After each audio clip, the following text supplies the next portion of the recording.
Update. I was humiliated in front of my fiancé by my best friend. I am not sure if I should forgive her. How should I handle this? Original post. I will do my best to keep this to as few words as possible. I, 26 female, have a small group of people I consider my best friends that I have known all my life. I'll use fake names for them: Beth, 27 female, Stacy, and Gwen. Of the three, only Gwen is married and/or in a relationship. I'm a big girl, 5'3", 260 pounds. I've always had issues with my weight and have had self-esteem issues because of it. I was always told, "You have such a beautiful face, and if you were smaller, I would date you." I've been in a few relationships where it was obvious that my boyfriends at the time were ashamed to be seen with me. They would never hold my hand in public and never posted pictures of us together on Instagram or Facebook. My luck on dating apps consisted of getting ghosted or guys just wanting sex, and I am embarrassed to say that I allowed myself to be used by some of them. Eventually, I stopped responding to most messages. 3 years ago, I met my fiancé Kyle, 35 male, at one of my nephew's soccer games. Kyle was the coach and approached me afterward. He asked me if I was ever going to reply to his message. I was confused, and he said he messaged me a week prior and answered a question I had on my Plenty of Fish profile. That's when I remembered his message and I got embarrassed. I told him that I had been busy, and he asked me if I had any plans for later that night. My sister and nephew both liked him and had told me as much. I agreed and exchanged numbers with him, even though I felt like he was out of my league. Kyle is average-sized and in shape. To this day, I don't know why he didn't walk out on me on that date. I got it into my head that he was only after sex and might have some big girl fetish. We met up for an early dinner at a casual Mexican restaurant, and within 5 minutes I asked him, "Are you just looking for a hookup because you have a thing for fat girls?" He shook his head and told me he was interested because of things I listed on my profile, like how I liked soccer, my favorite wine, TV shows, and that the photos I posted showed that I like to travel. He led most of the conversation and tried to get me to open up and ask questions. He would gently touch my hand from time to time and tried flirting. Somehow he asked to see me again, and the second date went a lot better. I found out he was a widower who lost his wife and 2-month-old son in a car crash a decade before. He had tried dating off and on for a few years, but nothing serious came of it. He worked in the field I got my degree in, but had no luck getting hired into. Within 3 months, we were officially boyfriend and girlfriend. My friends and family were thrilled, and his family welcomed me in, even his former in-laws, whom he still considered family. All except Beth. Beth, when I told her, kept asking me if I was sure about him. She asked if he wasn't just using me for sex, which had yet to happen. Then it was, "Well, he probably doesn't want to have sex with you." When I mentioned that he holds my hand in public and would pull me just a bit closer to him when we would go out for drinks and guys would walk toward us, suddenly it was that he was controlling. Eventually, Kyle met my 3 best friends, and they all liked him immediately, and Beth said he was a keeper. He helped me get hired at another company in my field, starting at $70,000 plus benefits, after I politely declined an opportunity to work alongside him. I say all this because since Kyle has come into my life, he has shown me nothing but love, affection, grace, and kindness. He has also helped me start to get past my insecurities. I was over 300 pounds when I met him, and now I'm at 260. My initial fears of being some fetish of his are gone, and he has been there in every way I could ever want. A few days ago, we hosted a dinner with Beth, Stacy, Gwen, and her husband. Kyle and Gwen's husband, Mike, had become friends, and they did all the cooking and cleanup. Everything was going well, and we were all relaxing on the back porch drinking some cocktails, when Beth asked me, in front of everyone, "Why do you tolerate that picture of Kyle with his dead wife and son?" I was absolutely mortified. Kyle looked upset, but was keeping his composure. I explained that it was the only picture he had of the 3 of them together, and that I would never ask him to hide it, because that was his wife and son. That he loved them, that he loves me, and that she was being rude and needed to call an Uber to leave. She obviously had too much to drink and didn't seem like she wanted to leave. Then she absolutely embarrassed me when she brought up a humiliation I had endured with an ex during the lowest point in my life that I hadn't told Kyle about. I bet keeping the picture up was his idea, and he went along with it like when Jeff would make you wear a pig mask and oink while he banged you. Kyle absolutely exploded on her and yelled that she get the heck out of our house.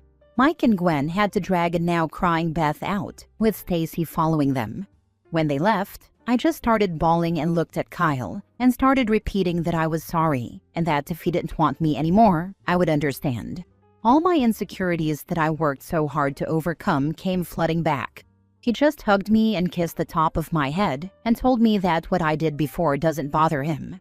It was Beth humiliating me that pissed him off. He told me that it's up to me if I remain friends with her, but he doesn't want to be around Beth anymore. He cleaned up the patio and held me as I fell asleep crying. Today, I texted Beth that we needed to talk. We met up for brunch, and she was very embarrassed about her behavior, but I told her I don't think I can be her friend. She then started to blame Kyle for our friendship ending and said that he was not right in the head for making you look at his dead wife and kid. Don't throw away our friendship over him. I got up, paid for my food, and left. Gwen and Stacy don't want to be in the middle, but agree that Beth was in the wrong and that they are happy that I found the love of my life and hope one day things will return to normal. I told them that I won't be upset if they hang out with Beth, but I don't want to be included if she is with them. They were fine with that.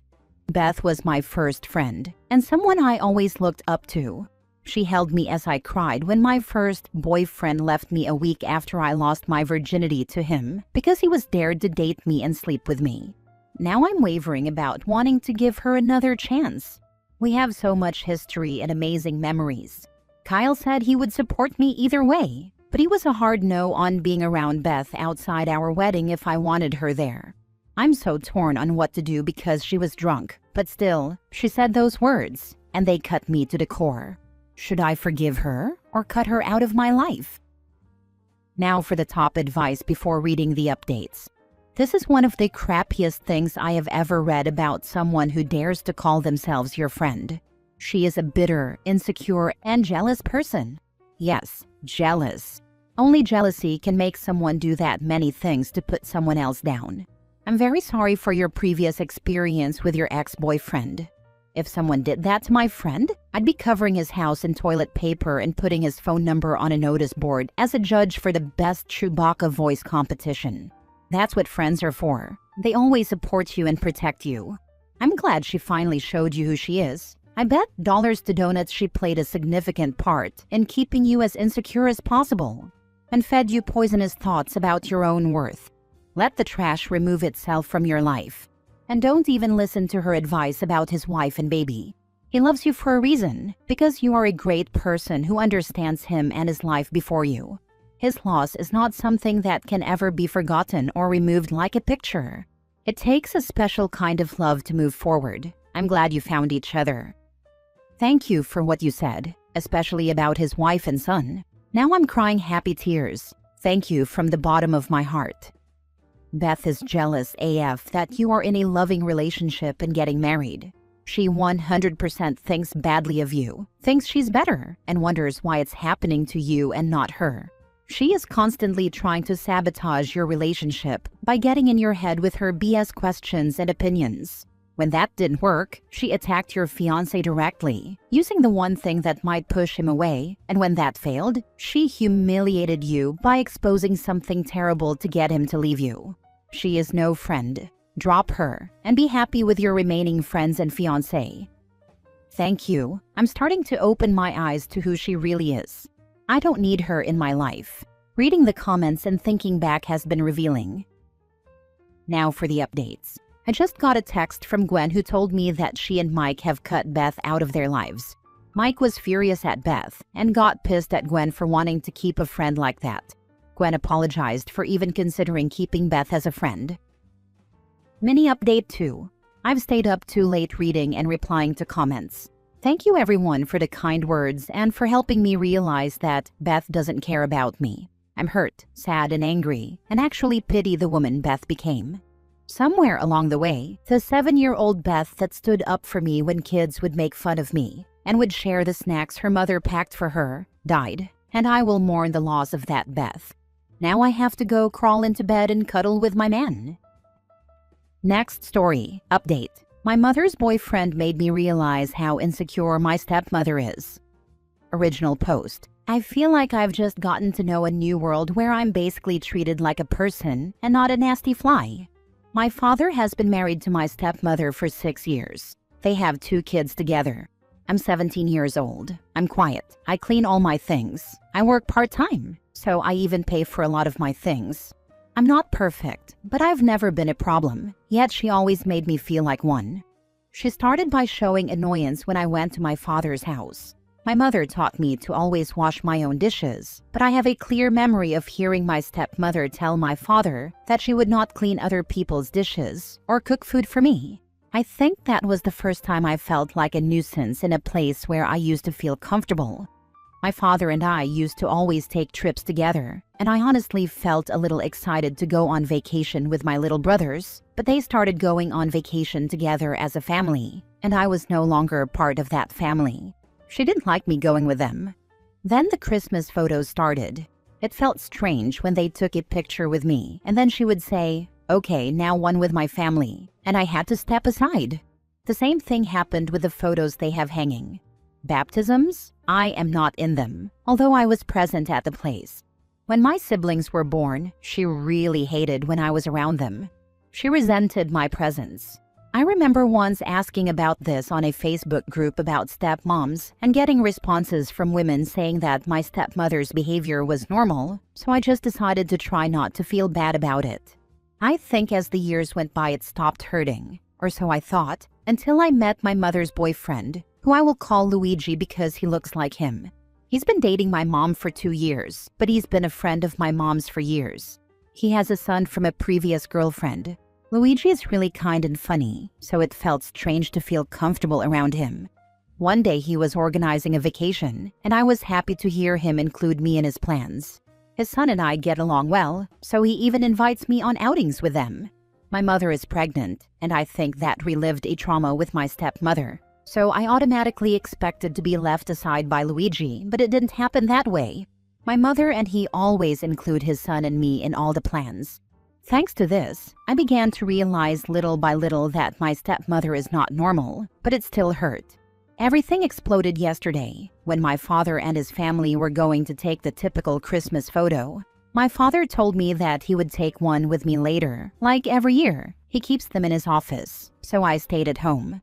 I felt silly for feeling sad again. My mother hugged me, but I just got tired and finally told my mother about the real treatment I've been getting. For the first time, I saw Luigi angry. He called my father, and I heard him tell him everything. I even laughed a little when he said that my stepmother is an insecure psychopath. Although Luigi apologized to my mother for it, he told her that what I have been experiencing is a type of psychological child abuse that he will not be involved in anymore. Those words made me realize that it's true. I've been bullied by a grown woman just for existing. She's insecure about a kid. I was a kid when I met her. I was a kid when she made me feel insecure in my own house. I was a kid when she started to call me a weekend daughter. I don't want to see my father again. I don't want to live my adulthood around a person who hates me. But I also don't want her to win by giving her what she wants, making me disappear. Now for the top comments before reading the update. Don't think about cutting contact with your father as her winning. Your father has not stepped up to be a good father or even a protector. At the end of the day, many faults fall upon him. You are prioritizing your true family, the people who cared about you. It isn't about anyone winning. Her father is no prize, as he enables his wife's horrid treatment of his own flesh and blood. It's about protecting the daughter's peace, about removing toxic people from her orbit. Far too many people ignore the fact that marrying someone means embracing the people in that person's life into your own. There are plenty of reasons to keep certain people at arm's length, but not their spouse's children. Children should always be protected and welcome. Luigi for the win. He sounds amazing and has your back. Your dad has enabled your step-monster's behavior. And he hasn't made a mistake. He made choices of putting her and his new family before you. Why would you keep toxic people in your life? What does he or her actually bring to your life? Edit. Apparently this post has been shared in a sub about stepmoms. since I have been receiving private messages from people who want to justify my stepmother's behavior. I'm sorry, but I won't answer any messages, and I will only block those accounts. I don't need someone to turn the victimizer in my life into a victim. I don't need a group of cruel adults trying to make me feel guilty for what happened when I was a child. Absolutely nothing in this world justifies mistreating a child. Being a stepmother is difficult? Then try being a little girl who doesn't understand why an adult who lives in the same house hates her. Now for the update. Hi, I made this account just to vent, but I got so many sweet comments, except for the harassment by the women in that stepmom subreddit, that I wanted to leave one last update for the people worried about me. After the day Luigi put boundaries on my father and stepmother, my father didn't call me or say anything until several hours later when he sent me a message saying, "I'm so sorry, Iha, I love you." I felt strange because that message didn't make me cry or feel loved. I always wanted to be a daddy's girl, you know? I always loved my father and really appreciated those few moments we could have together without my stepmother being there making bitter comments. But when I read that message, I had no feeling other than thinking, same old thing, and I didn't answer. My father had pictures of me in his office at home, but why do I have to be a secret? I'm not the daughter of a lover he wants to hide. Why does my existence have to be hidden there? Why can't my face be in the house where I lived? It's silly to say this now when I used to feel happy seeing my photo there. I felt special thinking, Dad has me in his office every time he works. But as I started to grow up, these things took on a darker, more realistic meaning, and that feeling of being special disappeared. A day after that message, I decided to talk to my father and stepmother. My mother and Luigi said they would go with me, but I told them I preferred to go alone. I told my father that I will not return to the house as long as he is still married to her. I think my words may have affected him because he apologized to me again, told me that he loves me, and said that now we can all go on vacation together. I would have liked to be the bigger person, but they are the adults. I was the bigger person since she arrived, and I'm tired. I told my father that I don't want to go anywhere where she is. I told him that even if he changes and sets limits on her, I still don't want to surround myself with that kind of energy anymore. I think it's healthy for me to start setting limits. I've read comments from people who talked about being over 35 years old and continuing to put up with their cruel stepmothers in order to see their fathers or siblings. I don't want that future. I don't want to live my adulthood sharing dinners with a woman who hates me. I'm terrified to think about having children and that they would have to call her grandma. I don't want to pretend that everything is fine. My father told me that he can't leave her because she is his wife and the mother of his children. I told him that I know, and that's why I won't come back.